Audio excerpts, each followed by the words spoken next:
South Africa से series हारने के बाद गौतम गंभीर ने कहा था कि मेरे भविष्य का फैसला बीसीसीआई करेगा। और अब देखिए बीसीसीआई का बड़ा स्टेटमेंट गौतम गंभीर पर आ गया है। देखिए इंडिया साउथ अफ्रीका से जब 0-2 से सीरीज हारी उसके बाद बीसीसीआई के जो सेक्रेटरी हैं देवजीत सैकिया वो सामने आए। उन्होंने गौतम गंभीर के भविष्य पर बड़ी बात कही है। देखिए यहां तक उनसे सवाल किया गया कि क्या रेड बॉल का कोच बदला जाएगा, क्या गौतम गंभीर या फिर अजीत अगरकर पर कोई एक्शन लिया जाएगा। इस पर बीसीसीआई के सेक्रेटरी देवजीत सैकिया का मानना है कि देखिए टीम अभी ट्रांजिशन से गुजर रही है। उन्होंने 3 खिलाड़ियों के नाम लिए। देवजीत सैकिया जो बीसीसीआई के सेक्रेटरी हैं वो कहते हैं कि रोहित शर्मा, विराट कोहली, रविचंद्रन अश्विन जैसे बड़े खिलाड़ी टीम इंडिया से बाहर जा चुके हैं। टीम एक ट्रांजिशन और एक बदलाव के दौर से इस वक्त गुजर रही है, तो हमें फिर से एक बार नंबर 1 टीम बनने में टाइम लगेगा। इस वजह से आनन फानन में कोई बड़ा फैसला यहां पर नहीं लिया जाएगा। जो जिसका टेन्योर है उसी हिसाब से फिलहाल चीजें चलेंगी। वर्ल्ड कप T20 का पास में है। गौतम गंभीर का कॉन्ट्रैक्ट भी 2027 तक है, तो यानी फिलहाल अगर अभी देखें तो बीसीसीआई किसी तरीके के बदलाव करने के मूड में नहीं है। गौतम गंभीर इसीलिए वजह से प्रेस कॉन्फ्रेंस में सामने से आकर कह गए थे भाई कि देखिए बीसीसीआई मेरे भविष्य पर फैसला करेगा। और बीसीसीआई ने अगले दिन ही स्टेटमेंट दे दिया है कि यहाँ पर गौतम गंभीर पर कोई कार्रवाई नहीं होगी। फिलहाल 2027 तक उनका कॉन्ट्रैक्ट है, वहां तक अभी गौतम गंभीर जाते हुए दिख रहे हैं। नो मैटर क्या हश्र हो गया है टेस्ट क्रिकेट में। 18 टेस्ट मैचों में कोचिंग की 10 टीम इंडिया हार गई है। एक साल में दूसरी सीरीज टीम इंडिया हार गई। और गौतम गंभीर प्रेस कॉन्फ्रेंस में छाती ठोक कर यह बात कहते हैं कि मैं वो खिलाड़ी था जिसने चैंपियंस ट्रॉफी जिताई, एशिया कप जिताया, इंग्लैंड में ड्रॉ कराया, लेकिन यहाँ पर जो सीरीज हारे हैं घर पर उसकी बात करने को वो राजी नहीं है।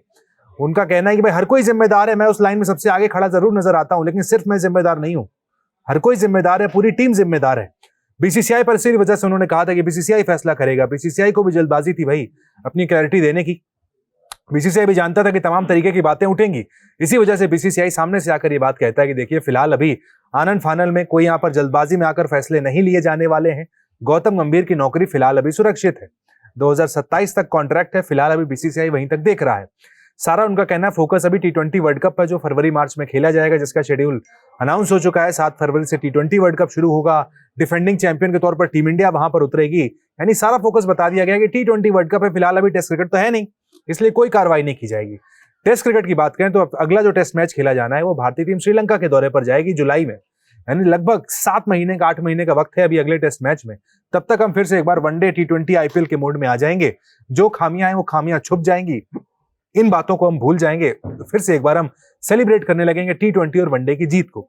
लेकिन जैसा हम बार बार कह रहे हैं, टेस्ट क्रिकेट में टीम इंडिया का जो ये हश्र हुआ है, जिस हाशिए पर टीम इंडिया है, बहुत गंभीरता का विषय है।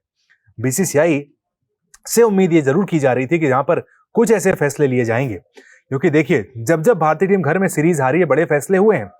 याद कीजिए 2012 में जब इंग्लैंड की टीम आई थी, इंडिया को इंडिया में हराकर गई थी। उसके बाद जो अगली टेस्ट सीरीज हुई उसमें तेंदुलकर नहीं थे, द्रविड़ नहीं थे, बड़े बड़े खिलाड़ी उस सीरीज से जा चुके थे उसके बाद। लेकिन देखिए उसके बाद न्यूजीलैंड जब टीम आई थी पिछले साल, इंडिया को हरा कर गई। उसके बाद जो अगली सीरीज हुई घर में, वहां पर रोहित शर्मा, विराट कोहली जैसे खिलाड़ी नहीं थे। इस बार जब टीम इंडिया अपने घर में सीरीज हारी है उसके बाद क्या बड़े फैसले लिए जाएंगे, या यही कहते रहेंगे भाई कि ट्रांजिशन का दौर है अभी, इस वजह से टीम इंडिया हार रही है। चेतेश्वर पुजारा जैसे लोग यहाँ पर बार बार कह रहे हैं कि ट्रांजिशन के नाम पर आप विदेश में हारेंगे तो चलता है। आप साउथ अफ्रीका, ऑस्ट्रेलिया, इंग्लैंड में अगर हारते हैं, ये खिलाड़ी वहां नहीं खेलें तो समझ में आता है, लेकिन ये खिलाड़ी इसी मिट्टी पर बड़े हुए हैं, इंडिया में ही खेलते खेलते वो बड़े हुए हैं। इंडिया में अगर आप हारेंगे, ट्रांजिशन का बहाना देंगे, तो ये बात यहाँ पर पूरी तरीके से वाजिब नहीं है। और गंभीर तो ट्रांजिशन के साथ साथ ये भी कह रहे हैं भाई कि मेरी चैंपियंस ट्रॉफी जीत को देखो। भाई ये यकीन नहीं होता है, गौतम गंभीर वही इंसान है जो पूरी जिंदगी क्रेडिट की बात करते रहे कि भाई क्रेडिट क्रेडिट क्रेडिट। गौतम गंभीर कहते रहे कि क्रेडिट हर किसी को मिलना चाहिए, और आज देखिए सामने से आकर कहते हैं कि क्रेडिट यहाँ पर मुझे मिलना चाहिए। चैंपियंस ट्रॉफी मैंने जिताई, एशिया कप मैंने जिताया। क्या तेजी से वक्त बदला है भाई। गौतम गंभीर ही हमेशा कहा करते थे कि क्रेडिट किसी एक को नहीं मिलता है, पूरी टीम जीती है, मैंने नहीं जीता है। लेकिन आज जब देखिए वो गौतम गंभीर पर सवाल उठे तो कह रहे हैं मैं वो इंसान हूं जिसने चैंपियंस ट्रॉफी जिताई है। वाह भाई गौतम गंभीर, आपकी महिमा आपको ही मुबारक हो।